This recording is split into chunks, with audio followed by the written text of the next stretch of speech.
बिना भगवान के जीवन कैसे होता है? हमें भगवान की इतनी आवश्यकता क्यों है? मान लीजिए आपके जीवन में 10-15 भगवान है भी, आप 10-15 इष्ट देवताओं की पूजा भी करते हैं, प्रार्थना भी करते हैं, घर के मंदिर में मूर्तियां भी बहुत सारी लगा करके रखते हैं और रास्ते में जितने मंदिर दिखते हैं वहां पर नमन भी करते हैं, धोख भी देते हैं।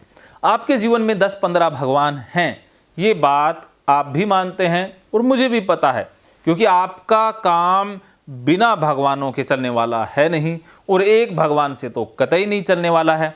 भीड़ तो भगवानों की चाहिए ताकि एक काम ना आए तो दूसरा आ जाए। जैसे कई बार हम वो स्टप्पणी रखते हैं ना कार में, जैसे कार के 4 पहिए हैं तो एक आधा पंचर हो जाए तो स्टप्पणी से काम चला लिया जाए।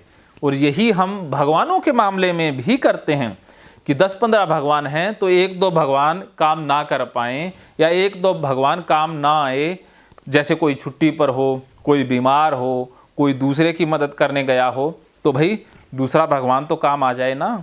तो आप भगवान के मामले में भी बहुत सारी टिप्पणियाँ रखते हैं। तो आखिर आपके पास टिप्पणी ना हो या इतने सारे भगवान ना हो तो आपका जीवन कैसा होगा, उसकी एक छवि देख लीजिए। अगर आपके जीवन में कोई भगवान नहीं है तो आप कॉन्फिडेंट होंगे, आपका आत्मविश्वास बहुत ज़्यादा होगा।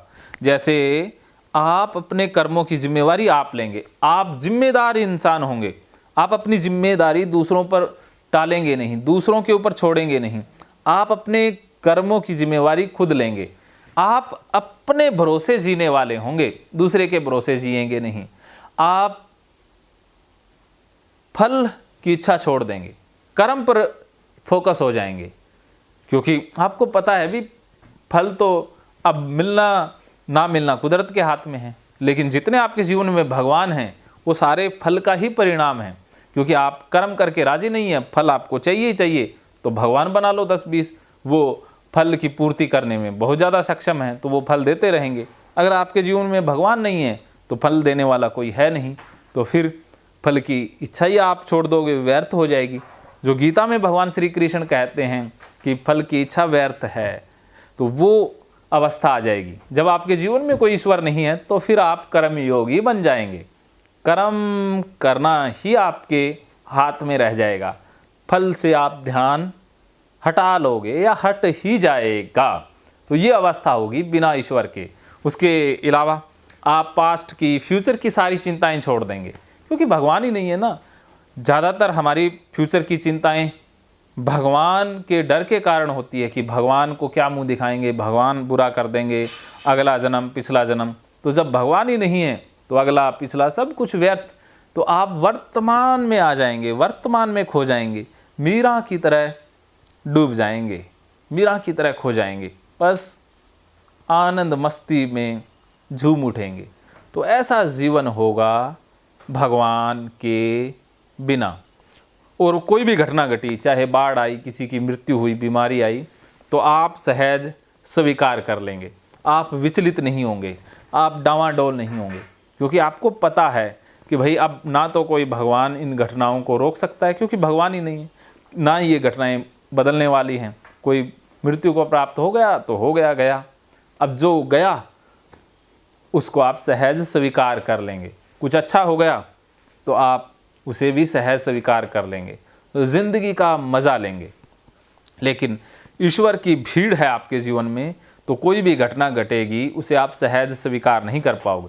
जैसे किसी का एक्सीडेंट हो गया तो आप भगवान को गाली देने पहुंच जाओगे कि अरे मैं तो 10-15 को दिए भी, 10-15 भगवानों के आगे दिए भी जलाता हूँ, प्रसाद भी चढ़ाता हूँ, मन्नत भी मानता हूँ, चढ़ावा भी देता हूँ, पंडितों का भी पेट भरता हूँ, इतना करता हूँ, लेकिन तूने मेरे अजीज का ही एक्सीडेंट कर दिया, मेरा ही एक्सीडेंट कर दिया। इसका मतलब ही लोग सच कहते हैं कि भगवान नहीं है, भगवान के ऊपर विश्वास करने का फ़ायदा नहीं है। भगवान को भी आप गालियाँ निकालोगे और भगवान को कंपेल करोगे कि भगवान जी आपसे गलती होगी, ये एक्सीडेंट या जो कुछ भी बुरी घटना घटी ये घटने लायक नहीं थी, ये आपसे भूल हुई है।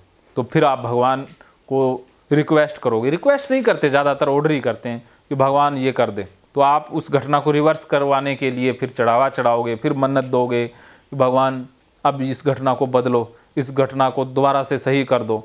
तो आप भगवान को जा कर के ऑर्डर दे आएंगे, आदेश देंगे। तो ऐसा जीवन होता है।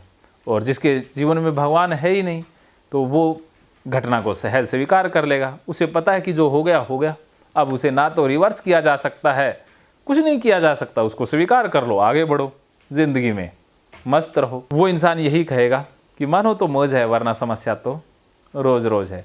तो ऐसा जीवन होगा भगवान के न होने से।